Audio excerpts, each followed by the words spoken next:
has been in government service for the past decade, helping in the bringing in of more quality and innovative Philippine products and services into various foreign mainstream markets. In terms of foreign direct investments, TSO Mario has worked with some of the world's largest companies in bringing in businesses into the Philippines involved in infrastructure, logistics, e-commerce, retail, telecommunications, steel, automobiles, electric vehicles, and manufacturing. His most recent posting was as head of the DTI's Philippine Trade and Investment Center in Shanghai, China, from 2017 to 2023, effectively working with government in bringing in economic relations, including trade and investment with China, to new heights. Currently on home assignment,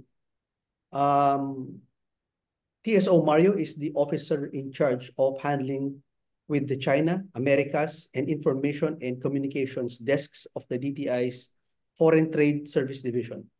Prior to government service, TSO Mario has worked in the private sector with leaders in imaging like Kodak Philippines, Fujifilm Philippines, where he was tasked to head the nationwide channel operations of Fujifilm in 2010. Looking ahead to his next posting in July, as the commercial counselor of the DTI for Canada, TSO Mario looks to work in bringing in more opportunities for economic collaboration with the North American region, especially focusing on mining and critical minerals, telecommunications, clean technologies, renewables, the promotion of the Philippine creative sector, IT, BPM, gaming, and related services, and cooperation also in education, training, and upskilling. So without further ado, may we have Sir Mario, please, sir. Okay. Thank you, Professor Jed. And thank you for the warm introduction. May I be able to share my screen for my PowerPoint presentation?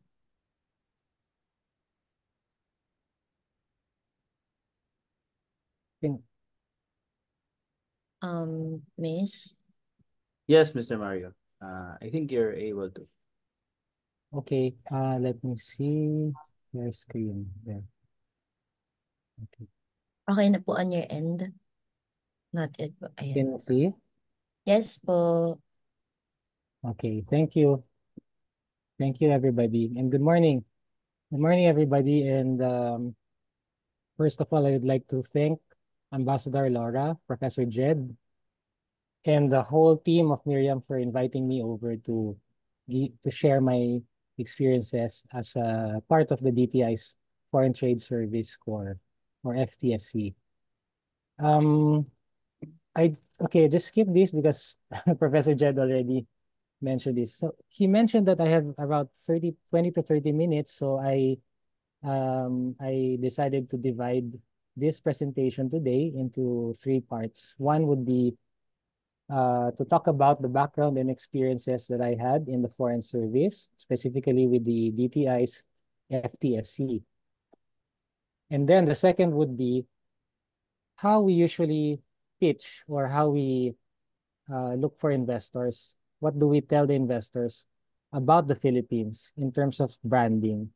And as you can see, we use the branding, make it happen in the Philippines. This has been our branding campaign for the past 5 years now. So we would like to touch a little on that, just to show you, how what we usually do or how we usually sell investment opportunities in the Philippines. And then, of course, the third would be important if you would have any questions. So I would be most glad to answer your questions. Okay, so let's start.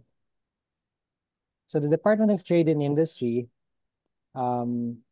which we call, of course, as DTI, is a very large organization, government agency in the Philippines. And currently, we have over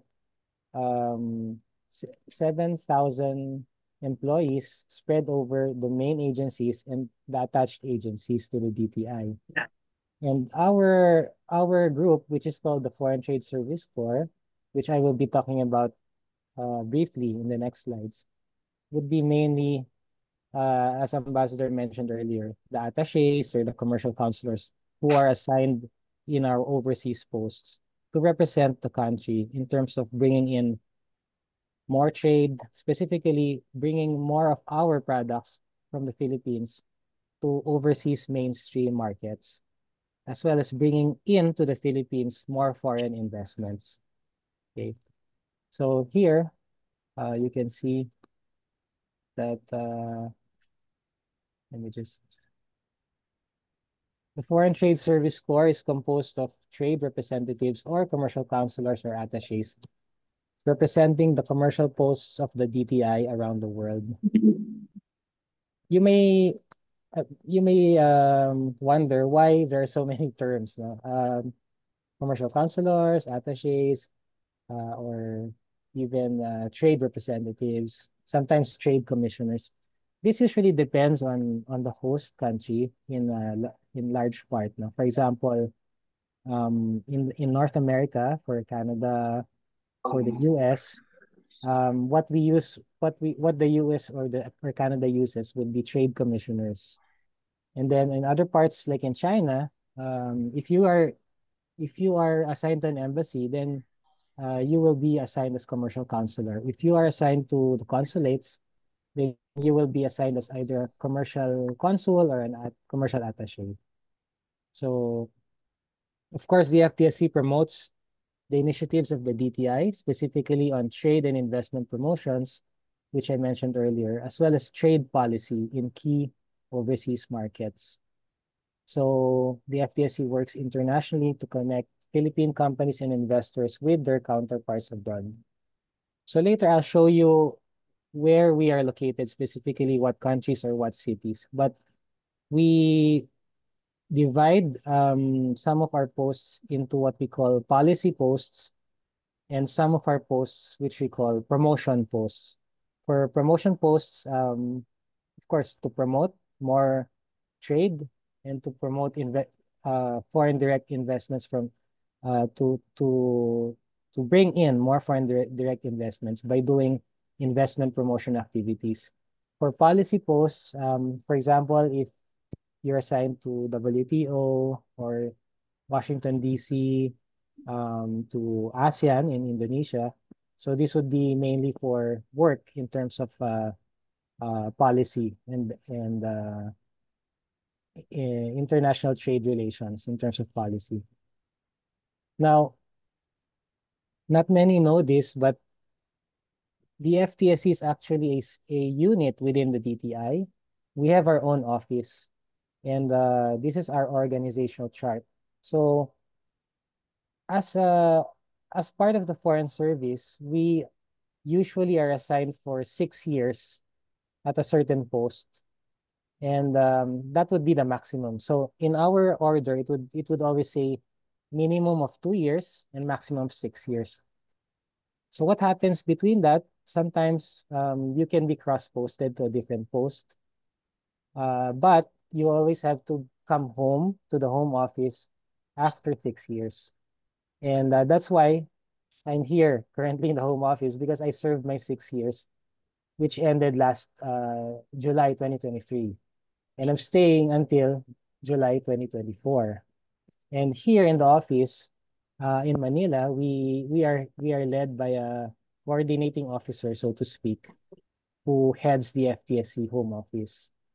And then all the support divisions are under this coordinating officer. And we have our own finance team, HR, operations team, planning, and of course, our posts. So I said earlier to Ambassador 30, it's 31. So it's divided into these locations. So we have the Americas, DC, New York, San Francisco, Los Angeles, Mexico, and then of course Toronto, where I will be heading in a couple of months' time. Europe and the Middle East, we have Berlin, Geneva, Brussels, London, Paris, Madrid, Jeddah, Tel Aviv, Dubai, and the newest post that we will open in July is in Riyadh. And then in ASEAN, we have New Delhi, Bangkok, Singapore, Kuala Lumpur, Jakarta, Sydney, and Ho Chi Minh, Vietnam. And of course, in East Asia, we have 8 posts. Seoul in Korea, Osaka, Tokyo, Beijing, Guangzhou, Shanghai, Taipei, and Hong Kong. If you notice, most of the countries we only have one post, no? But for larger markets like the US, China, these are our maybe within the top three major trading partners. We opened more than one office. For example, in the US, we have 4 posts and headed by the embassy post in Washington, D.C. and supported by New York, San Francisco, and LA. And then, for example, in where I came from in China, Beijing would be our embassy, and we have offices in Guangzhou and Shanghai. Okay. So, of course, we would like to expand to more markets, and we continue to assess which markets are growing, which markets would offer new opportunities for us in terms of trade. Specifically, for example, in the African region, we don't have any posts there. Central Asia, we're looking at these areas now. Maybe in the future we can see how to expand. Mario, question.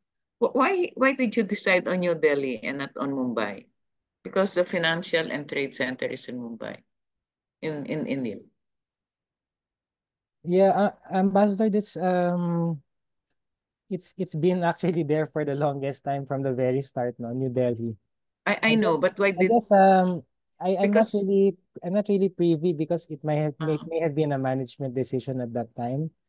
But from that time on, we never really I know that the CBD would be in Mumbai, no, but we never really got to transferring. I guess it would be more also of the resources, no, kasi yung office and all that was already started in Delhi. yeah, But because yeah.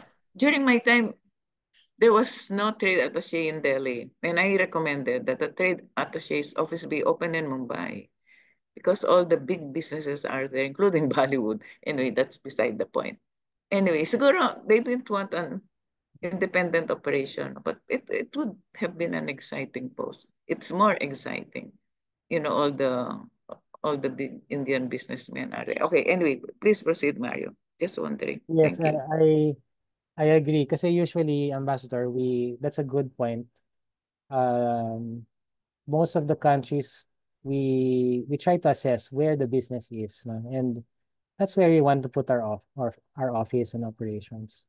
For example, in Canada, you might be wondering why our embassy is in Ottawa, but our office would be in Toronto. So No, that's easy to understand. I mean, I yes, wish I wish India were like that.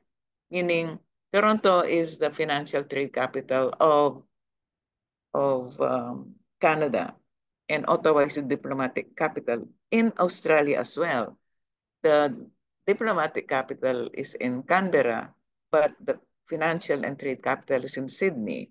I wish they followed the same arrangement in India. The diplomatic capital is in New Delhi, but the finance and trade capital is in Mumbai. Parang gumawa sila ng exception doon eh. Okay, that's why I'm just puzzled. Okay, sige.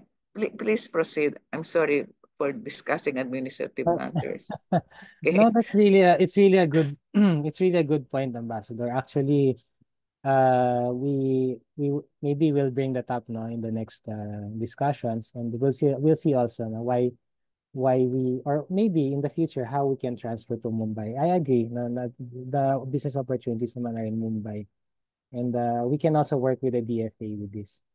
Actually the head of post now in the ambassador in India was my previous consul general in Shanghai. So he's also a good friend of mine, Ambassador Josel Ignacio. So we can discuss that. Anyway, thank you very much. And so now we go to what we do, no, the FTSE mandate. Okay. Okay, here.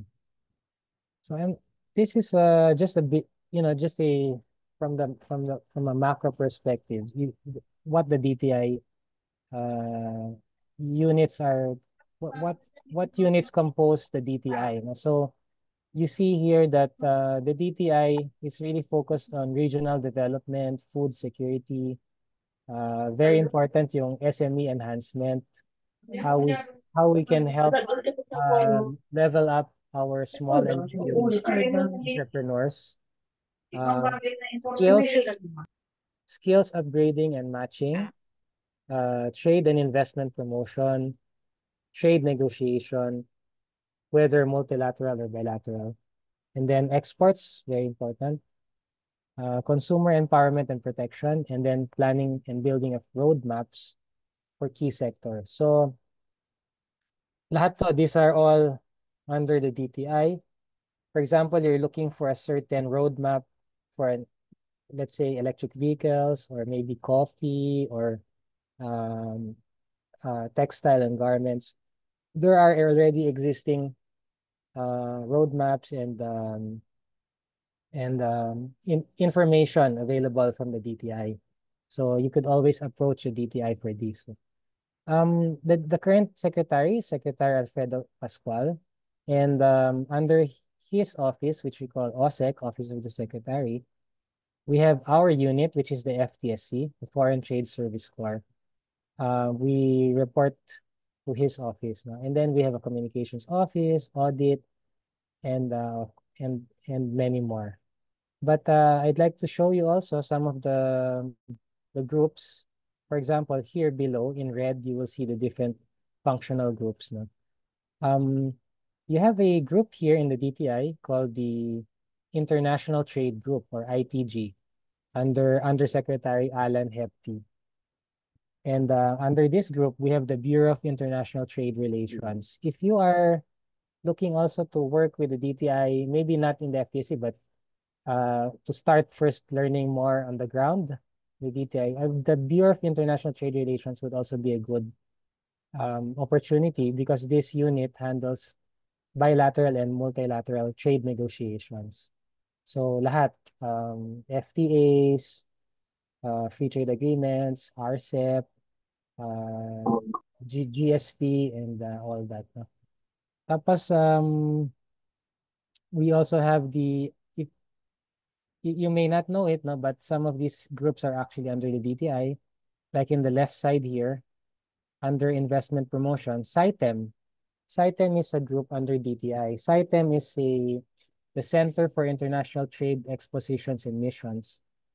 You may have maybe visited one of their events. Usually every year they have Manila Fame, which focuses on design, furniture. And you have IFEX, which just finished, I think, 2 weeks ago, the International Food Expo. And it's run usually every April or May. So these are the big events where we try to bring in more buyers from overseas markets and showcase what the best that the Philippines can offer in terms of these products. And then you have PEZA, Philippine Economic Zone Authority. PEZA is also under the DTI and manages the different economic zones, where we try to bring in investments for companies to locate in, and then export their products to overseas markets. So you see, there are so many other groups here that are under the DTI. And go to the next slide. So these are, if you're just to summarize everything that we do, I mentioned earlier, trade promotions, promoting Philippine products and services. So, for example, when I was in China, China was our biggest market in terms of agriculture products and healthy. The market in China has been having what we call a consumption upgrade model, wherein people are getting rich. The market is demanding better quality products. So when we were there, hindi na pwede yung mga yung poorly packaged products.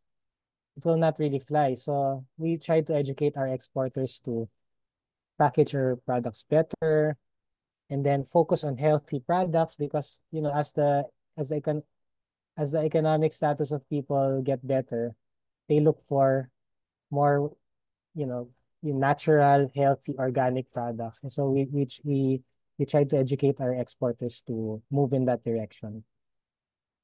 Trade policy, of course, in terms of being part of the bigger multilateral agreements like RCEP and of course FTAs, no? Yung mga bilaterals natin. Investment promotions, bring in key investments to the Philippines.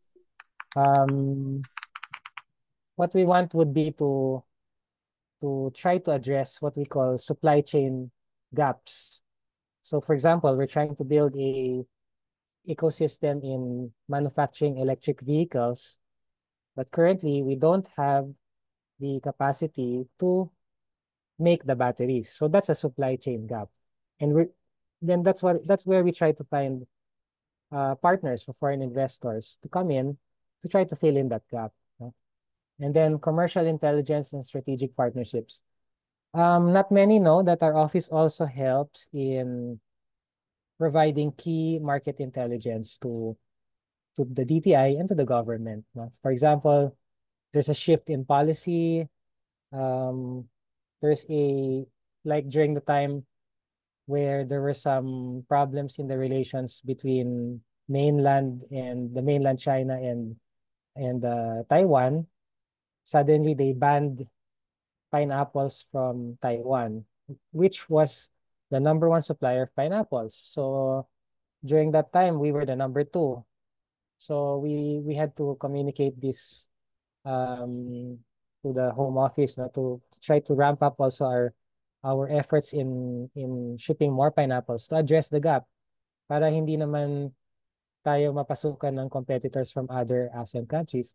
And eventually, we're able to get the #1 position in terms of supplying pineapples. No? So these are timely and strategic market intelligence reports.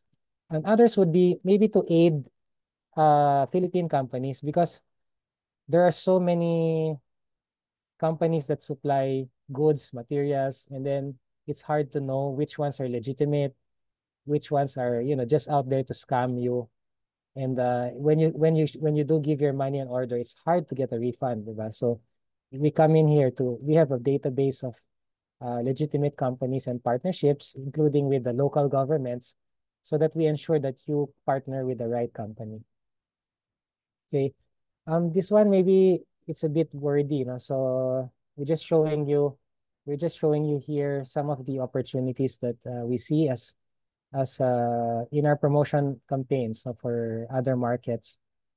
Halal, for example, the DTI is seeking to pursue more investments and trade in halal, and we see 120,000 jobs in the next 5 years, 230 billion for halal trade, and tapping into a global $7.7 trillion market. But what do we need? Yeah. Yes. Mario, explain that, no? Explain to them how it will promote jobs and what the halal initiative really does or aims to do. Yes. Yes, Ambassador. So, in the Philippines, we are predominantly a Christian country, but we do have quite a sizable Muslim market. You notice lang here in the Philippines, we lack opportunities in manufacturing certification of our own halal products. But if you look at it, there's a big market out there, $7.7 trillion. No? There are many countries that require a lot of halal products. When you say halal, in Muslim, these are the allowed products for consumption, no? Not only in food, but there's halal cosmetics, diba? There's even halal medicine. It's really a huge market. No? So, but how do we enter the market? No? First, we need to have the capacity to be able to produce according to the standards. There's a certifying body kasi that certifies that your products can be certified as halal. So we should be able to follow those standards. For example, when we were talking to Iran, diba, way back in 2016 and 17, they were saying how they manufacture their meat products, wherein there's a certain way to slaughter slaughter um the the what's this? The cow, diba? Slaughter the cow. How to make it ensure that it's facing Mecca, make sure that someone is praying over the meat while it's being slaughtered, make sure that the blood is drained well and cleaned. So there are many steps, no? And we need to study it. We need to be able to ensure that we are into this market so that we can generate more production for halal, and then we can export to Malaysia, we can export to Indonesia, we can export to the Middle East and tap into this big market. Of course, bringing in more capacity to export would be tantamount to putting up production and then creating jobs for our Filipino people. No? So next would be electric vehicles and critical minerals. I mentioned that it's one of the priorities now of the government, and also my priority when I get to Canada.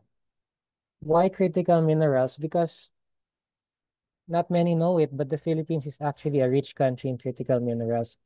And we're number two, for example, in terms of nickel, and then copper, which are key minerals that are necessary to create the battery of an electric vehicle. No? So, however, what we have been doing was in the past years is we just mine the nickel, we just mine the copper, and then we export it to different countries who are our buyers as what we call raw minerals. No? So not yet processed. If we keep on doing it that way, the value of the minerals are quite low. So the value to our exports would be lower. Unlike if you process it already here in the Philippines, then you bring in investments and then you're able to bring up the value of the export.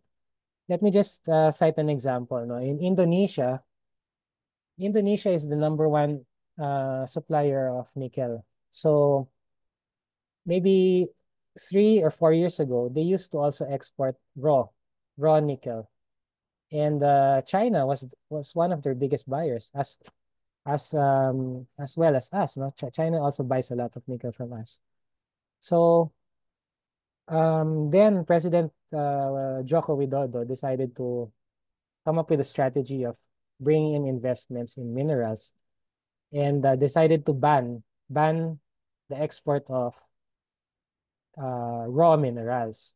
So what that did was to entice these Chinese buyers now and other global players who still want to get nickel from Indonesia to come in, put up a processing facility, and then get the nickel, and then still continue the export of that nickel to their countries.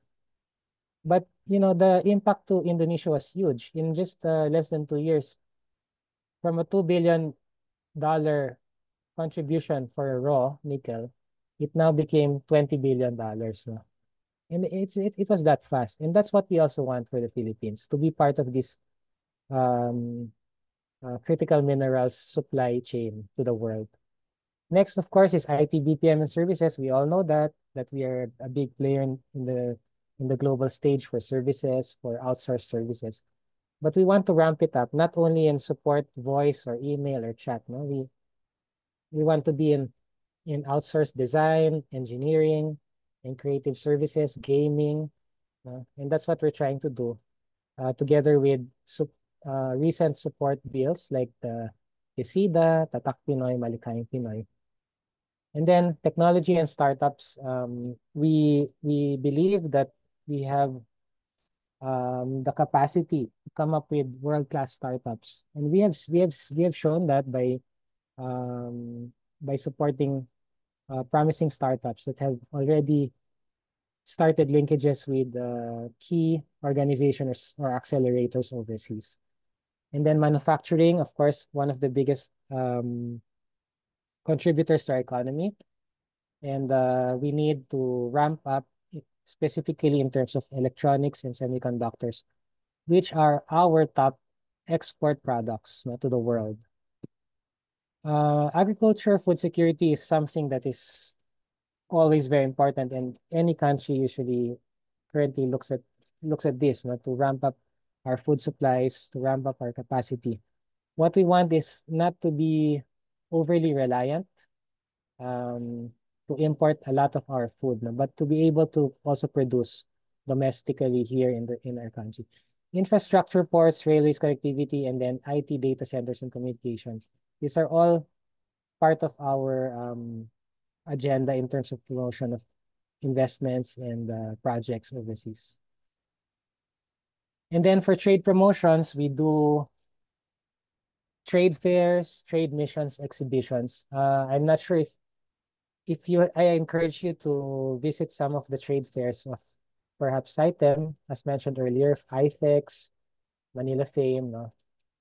Try to visit those trade fairs so you can get a feel of the different companies or the different representations that we have here in the Philippines in terms of our products and services.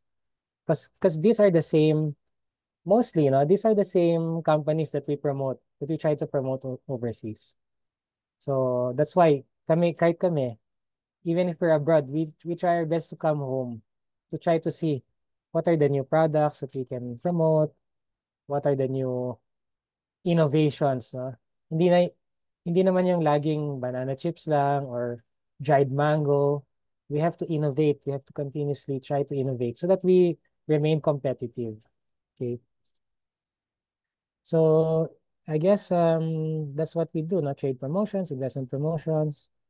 Okay, trade policy. As mentioned earlier, we have a trade policy group, but when we're at Post, we support this group in terms of the negotiations. Currently, we have 3 bilateral free trade agreements, one with Japan, one with EFTA, European Free Trade Association, and one with South Korea. And we have 8 regional or what we call multilateral free trade agreements, as you can see here, no? That's complicated already for them. Yung mga FTAs na Yeah, yan. the free trade, just in a nutshell, a free trade agreement with a country or partner enables us to gain more market access to the country so that we're able to bring in more goods and services. So the DTI currently, one of its missions is to try to expand, no, in terms of signing more agreements with partner countries. For example, for Canada, it's in our radar within the next 2 years that we hope and plan to have a bilateral agreement with FTA with Canada. Okay. So the next part, I'll just show you some of our pictures, no, just to show how it looks like abroad. So this is on the left side is HIMSS 2022 for the US in terms of promoting our services for medical outsourcing. CFIT 2022 is in Xiamen, which was in Xiamen in China, to promote investments and trade. And then we have Nagoya, we have a business mission, economic briefings, and also inbound business missions. We handle these inbound business missions when what we call inbound missions would mean instead of bringing a mission abroad, we are hosting some missions from other countries. So for example, we have a governor, let's say from last November, from Fujian province in China, who came here and had a 100-person delegation with him. We see that as a big opportunity to talk about how to expand business and then match them with private companies here. So we also arrange for that. Okay, some of the news articles and some of the negotiations I mentioned earlier, no? EFTA, RCEP, ASEAN. Okay, this one is I made this chart a few years back just to show, what on the ground, what keeps us busy in our day-to-day operations as a Philippine Trade and Investment Center abroad, no? So, of course, I told you, trade, we have to promote more trade. We have to promote more exports. We we help what we call OFIs, overseas foreign investors. These are our OFWs who are looking for options to invest back into the Philippines. No? Maybe either you can start as a small SME, small and medium entrepreneur. You can start with a partner. But what's important is to be able to give them advice, especially when they're very interested in becoming an entrepreneur. So we also do some of the dispute settlements, negotiations. I mentioned that when there By are the way, Mario, just ano lang, just so they wouldn't feel so overwhelmed because you do work, you do a lot of work, no? Please explain to them that, you know, these various functions are actually special functions, like in your case. You are, I mean, there's another bureau in the DTI that's in charge of negotiations, right? That's yes, the Bureau of International Trade Relations, that's right? right, that's right. BITR. And in your case, you don't belong to BITR, but you belong to the Bureau of the Foreign Trade Service Corps, right? Yes, opo, Okay. FPS. Yeah. So that at least the girls will realize that um, if you belong to the Negotiations Bureau, you are a different group from those who are promoting investments like you. And there are people in the DTI who don't go abroad, isn't it? They stay in the home office. Yes, yes, yes. And these are, can you point them out, those who are home-based, so to speak? Yung in terms ambassador of the FTSC, Yeah, we do have support desks yeah, in the FTSC, no? yeah, So just like in the DFA. right, Yeah, we call them regional coordinators. So yeah, under the home office, we have a regional coordinator for China's, Americas, yeah. Europe, no? These are our supports. These are Do support they go systems. abroad? No, they don't go abroad, They but don't, yeah, right? only for some special projects, no, where they need, Yes, for example, a presidential visit. But they're yeah, really based in the DTI. yeah, right. I think at this point, if you can hold your slide there, I want them to see that joining DTI can mean you either stay in the home office to do support work, to do negotiations, which for me is the most exciting part, you see, of DTI. But at the same time, there are those of you who roam the world, right? To go around. Yeah. And I think they must have noticed, I just want to point it out to the audience, that you stay in the home office shorter than the foreign service officers do. The foreign service officers, they stay in the home office for 2 to 3 years, and they stay abroad 6 years, while the trade attaché stay in the home office only for 1 year, and you stay abroad for 6 years. So in effect, your rotation is faster. And in the long run, your overseas assignments, if you add them all, they're longer than the foreign service officer, right? Yes. Parang ganon. Yeah. Yeah. Actually, Ambassador, we do not have any more foreign service officers or the support, no.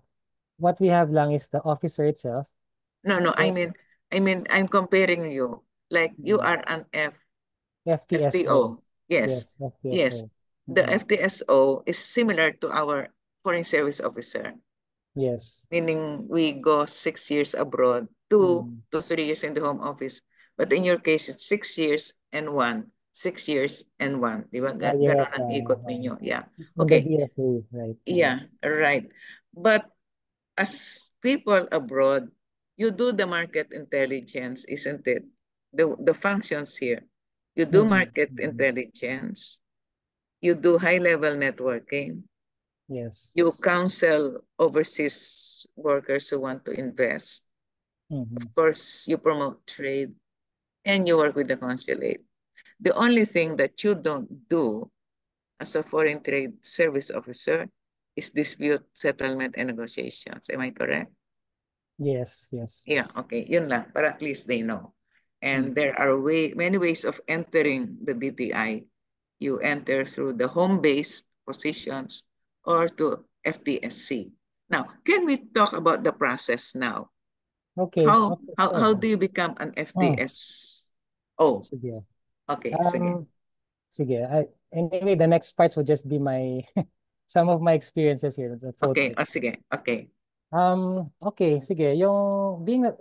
Yung process ng being an officer in FTSC, um, it's actually you have to have at least 2 years of management experience at least, no? So I advise that perhaps you, as Ambassador said, you could work first in the DTI, maybe in the home office or even in the private sector, like myself, no? So that you can at least train in terms of um, project management. That's very important. People management is also important because when you're out there, you have to manage your own office. You have to get your own staff, and you have to handle all the costs, the auditing, and all that. No? So that's why the DTI looks for at least 2 years management. Now, the process would be every year, once a year, we have a call for applications. And so you just need to just fill up the basic paperwork and then submit it.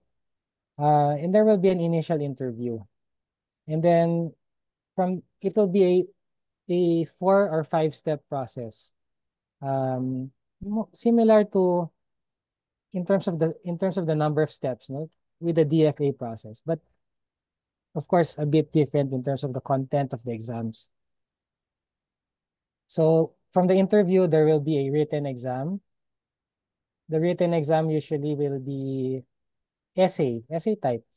So there will be some questions asking your thoughts on several topics. So maybe an example would be, of course, this would be about economic matters. No? So the example would be, what are your thoughts on the Philippines joining the Regional Comprehensive Economic Partnership, or RCEP? What is the Philippines seen to gain from it? No? So, mga ganong question. Or some questions would be in terms of scenario based. So for example, it will tell you you're you're currently organizing a high level networking for the president, and then big conglomerates have given their assurance to you to attend the event on the premise that the president will attend. But suddenly, 1 day or 2 days before, the president, let's say, got sick and then backed out. So what are you gonna do in that situation? No? And then those kinds of problems. So they will try to pick your brains on that. And then once you pass that, the next step would be a panel interview with some of the managers in the DTI. No? So it's like a intergroup interview. And then the next would be I think this is the standard psych exam. And then after passing the psych exam, there's one of the longest and probably most tedious part would be the scenario-based exam.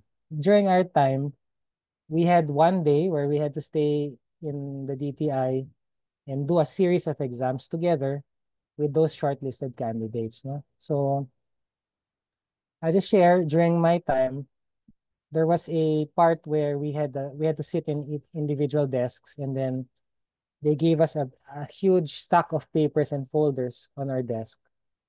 And then they gave us a scenario that, for example, you were working for your boss, the DTI secretary, and then suddenly he passed away. And then on the spot, they gave you the appointment to be the officer in charge.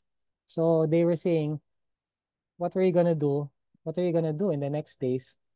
Given that, for example, this is the desk of the secretary and these are all the pending items that need to be done.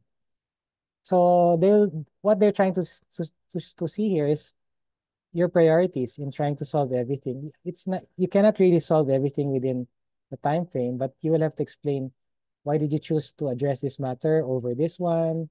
Why did you choose to address this industry concern? No, all of those you have to present later on. And then they look at your presentation skills, and then they look at your how you interact with people in terms of groupings. There will be group work. no? So all of that. And then the last step would be the meeting with the executive committee and the undersecretaries. So once you pass that, then you're in as an officer. So that's the process. It's not, I mean, first of all, I think my advice would be you just have to be up to date with the economic matters of the Philippines. Not really so technical. At least you can see naman sa news, di ba, in media, and you have this innate interest to know more about how to push the Philippines to be more progressive in terms of investments and trade, no? So ganun lang. Um, so maybe later if you have questions, I'll be happy to. These are some pictures I just wanted to show you, some of our activities abroad, no? This one, nandito pa si Ambassador Santa Romana. We were in China. And then of course, we do site visits for yung mga industrial technology. We inspect those. Lalo na kung legitimate investor ba sila, no? We do business matching, as you can see here, bottom left.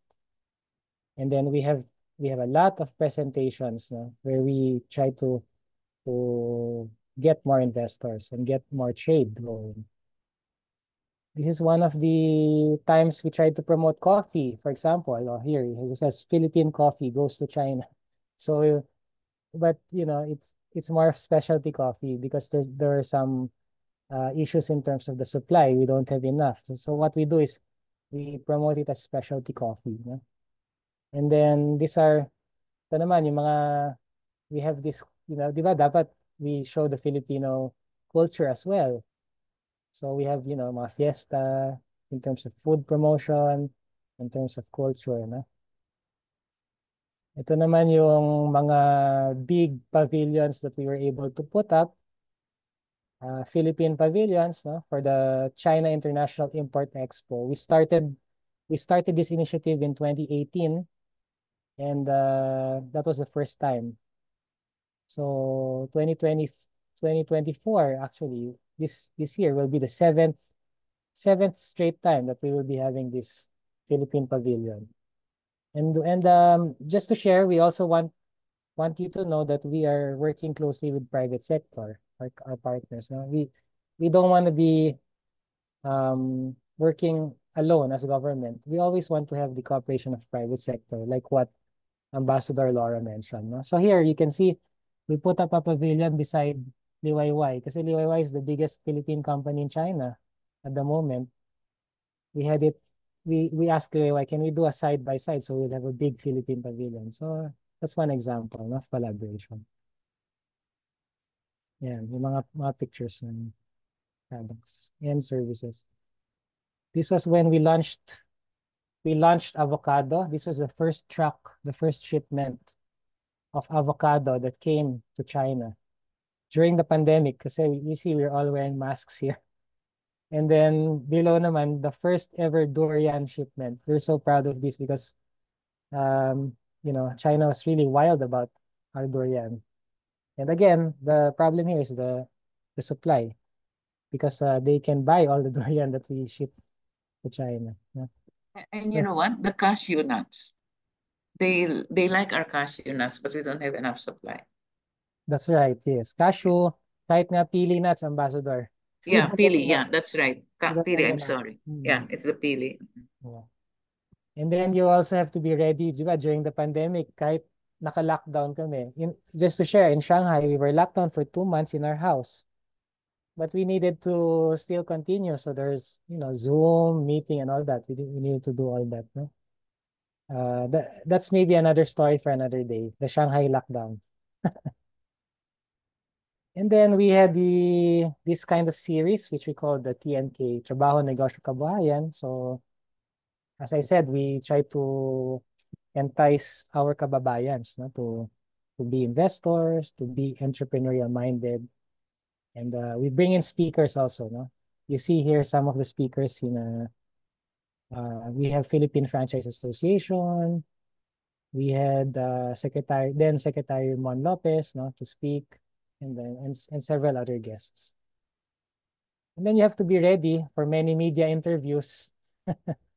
And then in China, they even always invited me to be part of their social media platforms in terms of yung mga influencers, no? So here you will see a special Alibaba night to talk about Philippine products. And then in the bottom right, there was a time Carrefour. They had the promotion. We also did live streaming and all that, no?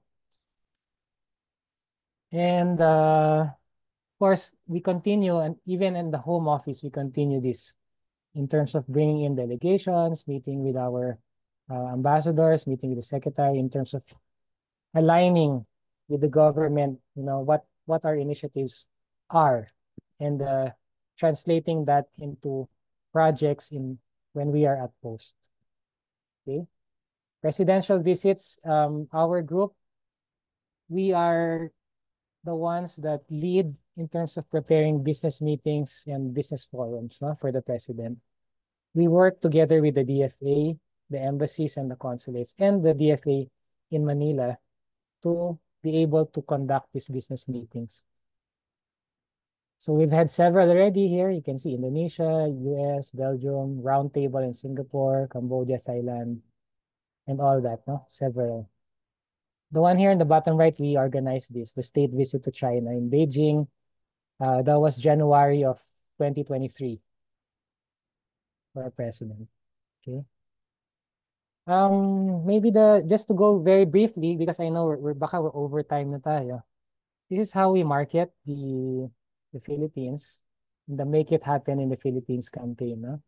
So, of course, our economy is our main driver. You can see that last year, 5.6%, our economy grew by 5.6%. And this is a major accomplishment because compared to major economies like China, Vietnam, Malaysia, we were higher than them.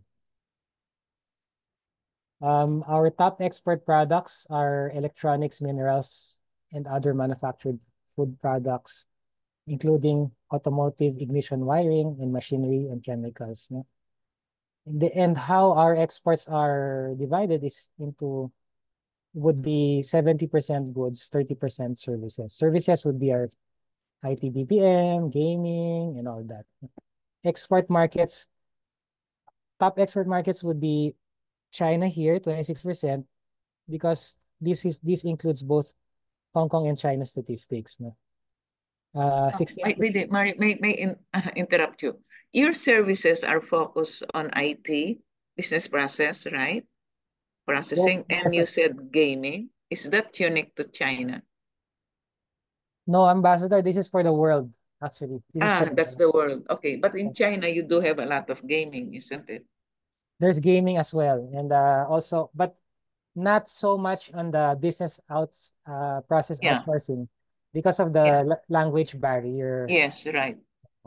But we do see opportunities in China for support in terms of English support. Okay. For example, one of the biggest online travel companies, which is Trip.com,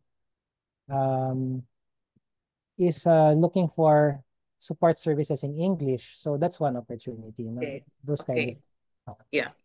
And then, of course, what we have to offer is our human resource pool. We are highly. How many Filipino workers are there in China now? In China, we have around, not so much, maybe around 7,000 workers. Oh no, those that you know. Those that we know. Yeah, okay. No, because I was talking to the Chinese ambassador, let's see, in 2015. He told me then, that's 8 years ago or 9 years ago, he said there are around 70,000 domestic workers in China. Yes. And that frightened me. That means they are invisible. We don't see them. Yeah, that's also one challenge, how to find them. Actually, just a short anecdote.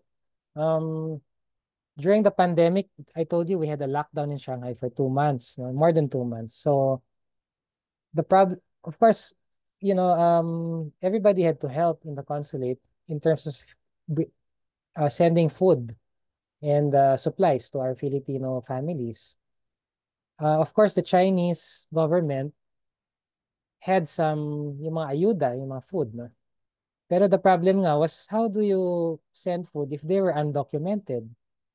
So that's where we had to engage the Filipino community leaders to try to get more statistics on the families. And we were able to come up with food baskets actually, and then we sent them to different families in China during that time. They were very happy kasi our food basket had the basics, the vegetable, rice, and oil and all that. Pero we put in Filipino products also. Like yung mga sinigang mix, Lucky Me, we had oishi, para lang they would have a sense of home, di ba, during the lockdown. But these are families, but you are not aware of the domestic workers. Yun, that was really a challenge. We were not Yeah. aware really of the individuals, no, na hindi registered. Yeah. And you So, know how they go there? They don't Mm. pass through the Philippine Overseas Employment Administration. The Chinese embassy gives them tourist visas, and then the employers convert their visas in China. That's why in fact, the Chinese ambassador told me, you don't know this, he said, because they don't pass through your system. And I don't know why he shared that information with me, because I thought, okay, is he trying to tell me that, there is this unknown Filipino population abroad who could be at risk for whatever reason? Anyway, that yeah. was 8 years ago. So maybe that's 70,000 or now 100,000. I wouldn't be surprised. Okay, Maybe, yun lang. yeah, maybe ambassador. Uh, Although many of them came home during the pandemic, so yeah, but I guess you're correct. There's still a lot, no, undocumented. yeah. It's a big country and they're all have risen, in wealth. I'm sure many of them like a Yes. Filipino. Yeah. Okay. Anyway, Yes, please proceed. Okay. Sige, So sorry. what my point for this slide is our median age is less than 26 years old in the Philippines. So we have to be very proud of the fact that we are a strong and able population. We are young, we are innovative, no? We are multi-skilled and tech savvy. And this is what we are proud of as a workforce. Our wages are very competitive compared to other countries. And we have a lot of available locations for investments in terms of our industrial parks. Our location puts us right smack in the middle and very, very accessible to other key markets in ASEAN. So investors who want to target not only the Philippines, but the ASEAN region can utilize the Philippines as a starting point to access the ASEAN region. Okay. And then these are, some of the laws that have been enabled by the government.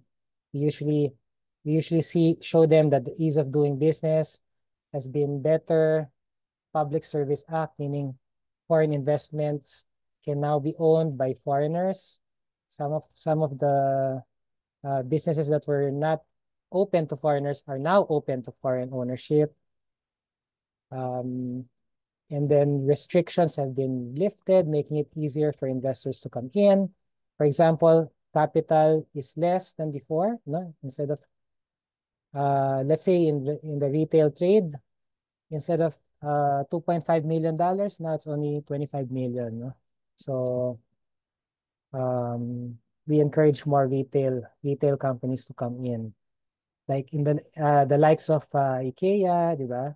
Uniqlo, yung mga big retail chains. There's one lately, a Japanese retailer, no? I just forgot the name. Let me just remember later. But it came in, launched its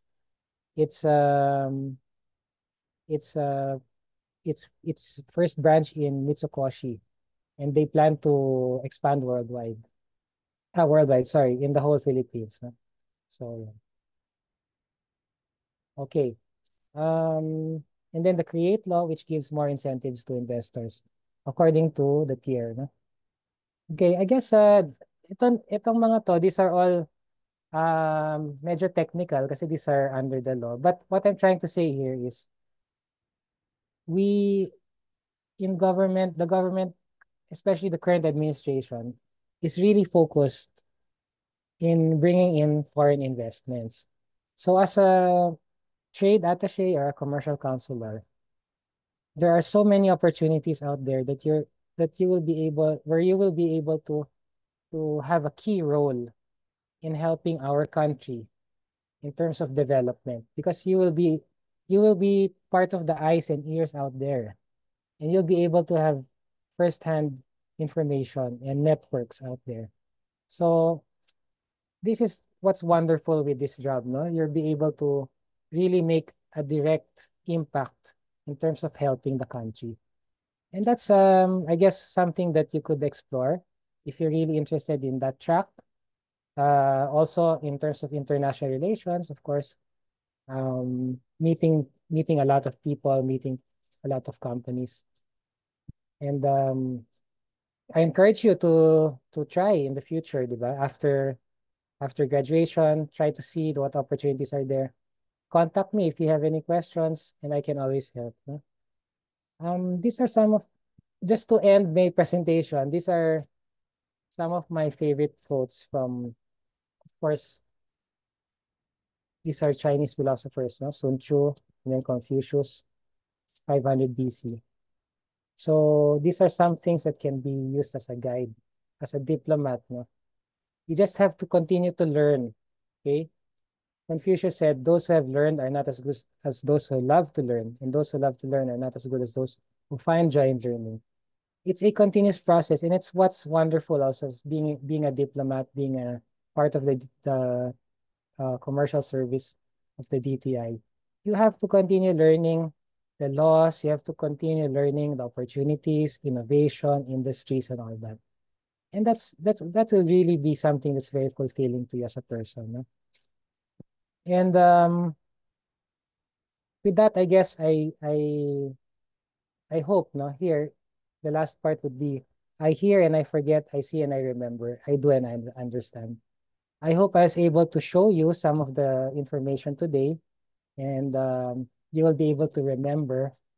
But in the future, as part of the diplomatic corps, I hope to see all of you maybe try your best to serve in government, in the public sector, and even in the diplomatic corps, and make a difference to help your country. No? So with that, I'm open for questions. Thank you. And if you would like to add me, these are my contacts on different platforms, no? Viber, WhatsApp, WeChat. Just let me know if you have any questions. Thank you very much. Thanks a lot, Mario. That was an excellent presentation. So, Jed, do you want to make any comments before we open the floor? That was, or Jonas, any comments on the, or you might want to start asking the questions. Yes, ma'am. Okay. Ma'am, if I may just, I think their representative, Ms. Nika, would like to say something. Okay. Actually po, I'll be facilitating yung mismong Q&A nyo today. So, but for me, Sir Mario, that was a very, very good talk. I mean, before I didn't know that DTI was like, yun pala yung ginagawa niya talaga. I mean, the only thing that I know about DTI is basically, you're in trade and that's it. But I didn't know that you'd be part of like the negotiations, how you would mark this in to like different other cultures and like other countries kasi vital rin siya na if you know how to really appeal to these countries or to their culture, how can you make it work here in the Philippines as well to like have that bilateral agreements or like to have that bilateral connections with each and every countries that you've shown us. I mean, it's very, very interesting rin na yung mga capitals where you have your DTI let's say main offices, like ano rin kaya yung mismong it's not agenda, pero more on parang ano kaya talaga yung mismong goal nyo, why it's there or why nyo nilagay doon, not like really in the capital, like what Amba said kanina, like she was asking rin about Mumbai and then New Delhi, like why is it there or why is it not there? So ayun, I mean, it really opened my eyes rin na DTI is like it's a good training ground for negotiations if you really want to go into like foreign service in the future. So No, okay. I just want to make a special caveat there, Nika. When you join the FTSC, you can move to the foreign service if you want to. But if you're in the foreign service, you wouldn't go to FTSC. It's different. Their discipline is different. They are more focused really on economic and trade. The foreign service is focused on everything. We are the government abroad. So we do cultural, we do political. So if you want something more focused, and if you love to sell, quote unquote, right, Mario, join the DTI. But remember, the DTI is more popular in the Philippines because of the Bureau of Domestic Trade. They're the ones who control prices, monitor prices, and so on. But it's the foreign trade that's more exciting. And that's something that I want you to consider, okay? But, okay, Nika, I'm sorry, I'm going too fast. But maybe what I want you to know also is the entry point. What is the lowest entry point that they can enter para hindi sila mahirapan? Because Nika is excited about negotiations eh. Ang taas na level na yun. Because you have to know you have to know the constitution, you have to know the what they call that, the investment priorities plan, and then what are the rules on quotas and everything else. So that's another level. In fact, not everybody can go into the negotiations group. Okay? Kokonti lang yun eh. That's the BITR group. That's the Bureau of International Trade Relations. And they're very few. And they don't go abroad. They stay home. Pero for me, the more exciting is you go abroad. Ikaw yung parang you're the buyer and the promoter abroad. Okay, what's the lowest entry level that young graduates can get into so that you can help them start, if assuming they want to go into trade. Sorry, Nika, dito na tayo papasok yung entry level. Sige. Okay. Well, for Mika, if you're interested, there are many entry-level positions in the DTI, So, pero if you're talking about specifically the Foreign Trade Service, you have to start being a Foreign Trade Service Officer rank 4. And then you go up to 3, 2, and then 1, no? Ganun yung ranking. Pero to be able to get into as a rank 4 position, at least 2 years managerial service, no? And then experience. And then you just have to pass the series of exams I I mentioned earlier. So, ganon. Every year, you can try naman. Wala namang limit in trying. So, let's say you tried this year. You were not fortunate enough to get in. You can try again next year, di ba? How many So, times can you take it? Take the exams, brother. wala naman kaming limit, Ambassador. Wala kayo. Sa amin meron 3. Oo, sa amin wala naman. And also, actually, di ba wala nang age limit? Kasi Yeah. nung time ko, the age limit was 33, 35, I 35. think. Yeah. And then now, we have those who we interview na past that na kasi wala nang age limit, no? Even if you're 40, you can try. Yeah, in fact, we interviewed someone just last week. Nasa 60 na. wow. Pero they want to, he wants to try. So we gave him a chance. We interviewed him. No? Yeah. But yeah, sige, Nika. I, Go ahead. actually, Amba, what were you saying po ba? Kasi there's a question na po ata from the forum. Okay, yeah. All right, Sir Mario, thank you for accommodating my question. I really like that because, I mean, I'm exploring right now. I'm a third year, so right now all the options are open for me, where to go and where to start, really. So thank you. It really opened my eyes. So we will be starting the Q&A right now. So I think Dr. Luanzon would want to ask a question for the first round. So Doc. Good morning. Thank you so much, Mario. Maraming salamat. Very informative. I'm so glad and grateful you mentioned that you are attracting, innovations in our export profile. Okay. And just this term, I thought the seniors, some of whom are here, like the Lisay twins, Cristiano Salvador, I saw them, no? I taught them international business and trade. And for their field research, I asked them to go into the possible links of the MSMEs, the medium, small, and micro, medium, small, and medium enterprises with the export, the global value chain. I'm just please enlighten me because I'm ignorant about what the DTI is doing, no? One of the chosen products was strip wax, which makes use of our sugar, our calamansi, and our honey. Okay? And apparently, this is a Merinol alumna, no, who did this as her thesis in the undergrad, but she eventually went into the business. But it seems, I don't know, the Lisay twins are here and they listen to the report, no? It seems that there are so many obstacles, no? And this is such a promising export because it is a diversification from the sugar industry, and it seems, organic. About 15 years ago, Hortaleza of the health, beauty, and cosmetics care industry talked at UST, and he said, about 1 billion market in the Middle East from HBCs. So please enlighten me. How come this is still happening? I really am just curious. Thank you very much. Thank you, Dr. Luanzon.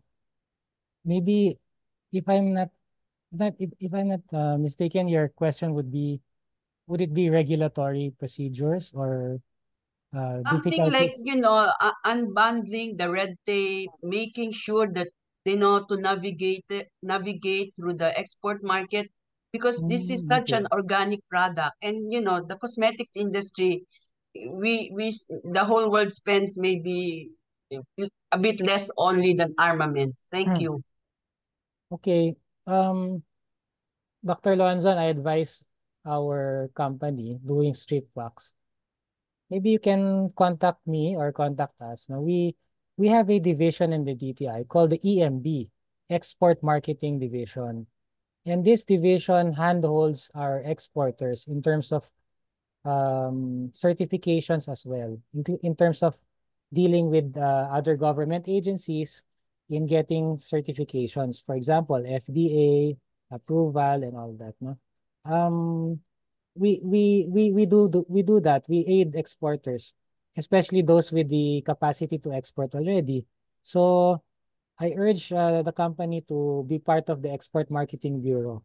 And in fact, the EMB, they are divided into several different opportunities. For example, like what you said, skincare and cosmetics, there's food, there's services. So please give us the details of the company and we will be Okay. very glad to help them. Yeah. Jeanette, it's a cosmetic company.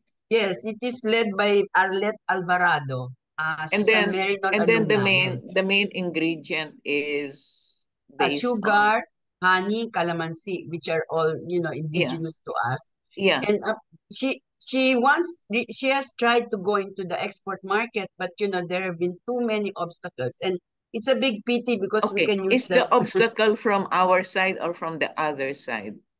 No, from the government side here. Our Apparently, side. that is how Tayo I na may got it. problema. Yes. Yeah. So Because usually, like in my experience years ago, of course, sometimes the problem is on the other side because of the Food and Drug Administration issue. Parang they have to examine it and then make sure that it's safe. Our products have to undergo their own safety requirements. But coming from our government, that's surprising, Mario. Hindi ko alam yun, na tayo mismo sa bagat. Yeah. And would you know what regulatory Maybe we have to. reason? I would love to know more. What are the obstacles they're facing? No, like specifically what we can readily help them in terms of if it's just a matter of permits. We can help them. No, actually, we're trying to streamline everything, and make things transparent. So it's just that sometimes our exporters don't know that there's an opportunity to connect with the DTI. They don't know that we have an export marketing group. Yeah. The Okay. investors also don't know that we have such a thing called the green lanes now, which is Yeah. under the law, where facilitate. we can facilitate and handhold investors, no? So it's sometimes they talk to different people, but they fail to connect with us. And that's what we try to advocate is we try to connect and let them know that we can support them. Mhm. Thank In you, fact, Mario. in fact, Dr. Luanson, if they're targeting already a specific region or country and we have an office there, we can also match them with our office there so that the office there can help them in terms of on the ground information. For example, they're targeting the US, we can introduce them to our US posts also. Thank So you. I will write the 2 students who reported and I will tell them that, maybe they should get in touch with you to be able to help this promising exporter. Thank you so much, Mario. You're welcome, Dr. Lorenzo. So thank you, Doc. Thank you, Sir Mario. So anyone has more questions? We're opening the floor right now. So anyone who has more questions regarding Yeah. Sir Mario has Yeah. If you discussed. ask about the career, it's for you. Oh, During our, yeah. Sir Sige, Mario, I have a sige, Nika. question. This one is I don't think it's controversial, pero lagi po kasi namin siya napag-uusapan right now. Yung sa Foreign Service Act. Foreign Service Act tuloy, Foreign Investment Act. Parang, ano po ba yung naging stand or like opinion nyo regarding on it? Na basically you're giving, basically that Republic Act or that act is already giving foreigners like 100% ownership ng mga businesses here in the Philippines. Like, meron po bang parang meron po ba siyang implication sa like nationalism in a sense here in the Philippines? I mean, I'm very curious about that. We remain to have a balance, no, in terms of bringing in investments and protecting our people, protecting our country. So we're not really opening everything 100%. There are still sensitivities where foreigners are not allowed, no, to own 100%. But what we're saying is key areas, for example, renewable energy, we need investments there because we don't have, I mean, let's face it, we don't really have our own capability and technology to develop our renewable energy to meet our goals. And our goal, for example, of being able to generate 40% of our total energy capacity by 2030, that will only remain as an unrealized goal if we don't work with foreign investment in bringing in new investments in technology. So it's more of a balance, Nika. Okay, if I may add, Nika, there is the Public Service Commission, something PSC law, which requires that in big investments, especially in critical infrastructure, like energy, water, even port facilities, internet, IT, telecoms, be reviewed by a council made up of high-level representatives from DTI, DFA, NEDA, even intelligence, just to find out whether the investor will pose a threat to our national security. I think, yeah, because we have learned a lesson to our National Grid Corporation, the distributor of energy, electricity because it's controlled 40%, I think, by the Chinese. Our energy distribution can be easily sabotaged, right? So if I were a foreign investor and I want to invest in our telecoms and internet system, that council will review me because I could easily disrupt military operations, banking operations, everything that will impact our physical security and financial security. Unfortunately, it's not yet concretized in an implementation form, but the intention of the law is there. I think they're working on the implementing rules and regulations of that law. It's the PSC law. You look it up. I think it's public service something. Okay. And Ambassador, also to add, like what you said, to safeguard critical areas. Yeah. The National Security Council is planning to come up with a manual to categorize investments, no, in terms of how Security. risky they are to the national security. Yeah, that's good. It's about time. So there will be a grade level for each one, no? Maybe Yeah. proximity to sensitive areas, ganyan. And then if it reaches this certain grade where it's considered risky, it will have to undergo assessment, no, by an interagency committee. Yeah.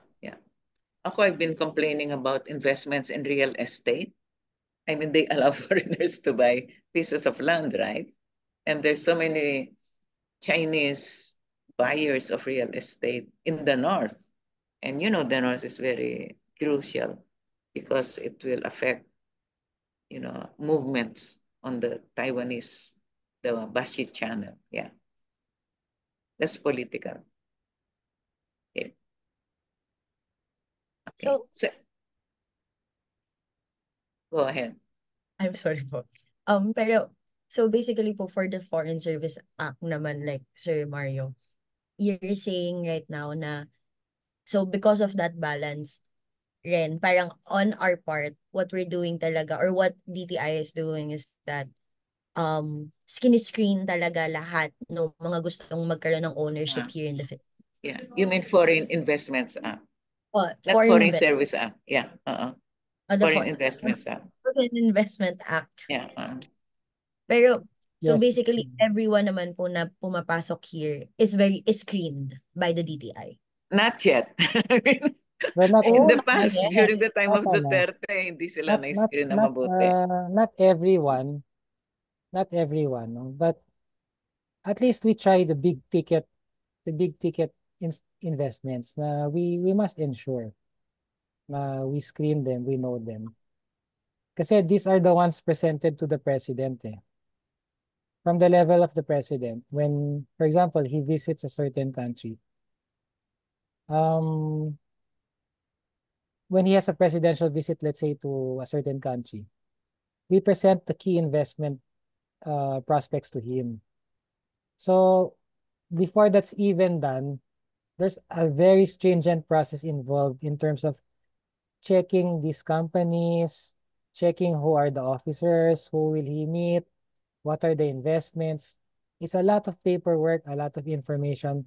It goes through us, it goes through the DTI, it goes through the Office of the President and the Presidential Management Staff, even before they agree na, okay, let's include this company. So it's very stringent. So it's a very, very long process po pala talaga when it comes to foreign investments here in the Philippines. And maybe in like vice versa to other countries as well. So siguro po last question na from the students. It's here in the chat box, but basically this is Ate Keisha Lisa. She's a 4th-year student. So her question is, can our political situation with China have a negative effect on our trade with China in the long run? Yeah, maybe Professor Jed would have his thoughts also. But I've always said the trade will continue no matter what. Yeah. Because China is our #1 trading partner. No? So we cannot really discount the fact that the volume of trade with China is really huge. So no matter what happens, it's gonna be there. No, maybe what's gonna be affected are the investments, the investments from China coming into the Philippines, where in recent I've been with the embassy last week lang. They had a inauguration of their chancery. Tapos the ambassador was there, and then our companies here, no, they always complain na it affects the perception of especially the new Chinese investors. Kasi coming into a certain place where you don't have any idea of anything, and then you have all this political noise, syempre, you have doubts, di ba, na maybe it's not the right time, di ba? So it will affect definitely investments. But trade, it doesn't really do so much, no, to affect the trade. In fact, our exports to China have been growing. So in spite of all the political noise, our exports have been growing, no? Yeah. Tama ka, Mario. You have to distinguish, class, the difference between trade and investments. Trade is the purchase of goods now. That will go on because the needs of the consumers will stay there. It's the big investments. Because you don't want to plunk a huge amount of money in another country if the politics are not, are not conducive to that kind of relationship. And to Mary, that was the one with yes, Madam Marcos was there in attendance. Yeah. Okay. So the new chancery with Mrs. Imelda, of course, Imelda is very close to the Chinese. It was she who opened our relations with China because President Marcos used her as his personal envoy at that time. And he met with Deng Xiaoping. Okay, so Yeah. Deng Xiaoping is the small Chinese leader and Imelda is a tall woman. You can just imagine the difference in height. So I hope They you showed learned a lot today. Ambassador, they showed the video of Imelda 50 years ago. Yeah. Sitting with the Chairman Mao. Yeah. Yeah. Siya yung ni envoy noon ni Marcos eh. Siya din ang pinapadala sa Libya, di ba? To negotiate our MNLF issue. Because kasi may crush daw si Gaddafi kay Imelda. So Marcos kept on sending her to negotiate with Gaddafi. You know all the chismes in the foreign service. Okay. I have a lot of background stories. One of these days you sit with me and let's talk over halo. Ambassador, we should have a separate Zoom for that with you. Yeah. Okay. So class, I hope you learned a lot, no, today. And I hope that this will give an opportunity to look at another field. And I want to thank Jed for suggesting you, Mario, because it never entered my mind that we should also go to the DTI, the Foreign Service Trade, kasi I was just so focused on the United Nations, the bilaterals, the multilaterals. Oo nga, no, kako. Nandiyan nga palang FTSC. So thank you. Sayang very few of you attended. I wish more people attended.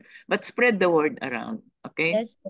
Yeah, But before we go in, Sir Mario, can we just have a quick photo up para lang for documentation? So if you can open your cams, please do open your cams. I mean, we're only like 16 years, so please do open your cams. So open I can your take camera. Don't worry, even if you're in your pajamas, it's okay. Yeah. Even if naka-phone lang kayo, it's good, it's fine. Yeah. Just please open your cams. Hi, Miss Giselle. Miss Giselle pala yun. So, ayan. Please open your cams. Christine and Francesca and Quisha. Okay. Yes. At and Mary Quisha, Bay. at Kiara. Samantha Grace, Christine. Ayan. Ang haba ng pangalan. Magdalena Pilar. Wow. Really heavy. I like that name. Magdalena Pilar, please open. Ayan. So, si Sam. Hi, Sam. Hindi siya pwede. Okay. I think, okay, good. That's good. Thank you. All right. Thank you, Samantha Grace. And Francesca, come on. Show your faces. Sayang. I think I think po si Faith and si Cheska are in a workshop right now sa school, sa Okay. MC, so maybe they can't open their cam. So Okay. everyone just please smile, then I'll take the picture. So 1, 2, 3. All right, one more. 1, 2, 3. All right. So ayun po. Thank you so Thank much, you. Sir Mark, time Thank you. today. Thanks a It's been lot. very Thank you valuable talk. for having me, Ambassador. Thank you, Nika, Thank you. Professor Jed, and everybody. It's been really my pleasure to share. Thank you Okay. very much. I hope I'll see you again after so many years. Almost 10 years na, di ba? Yes, I Yes, look forward yeah. to that, Ambassador. Okay. Or maybe if you visit Toronto, and I'll be there from July, I'll be Okay. happy to receive you. Thank you. Okay. Thank you. Okay. Bye-bye.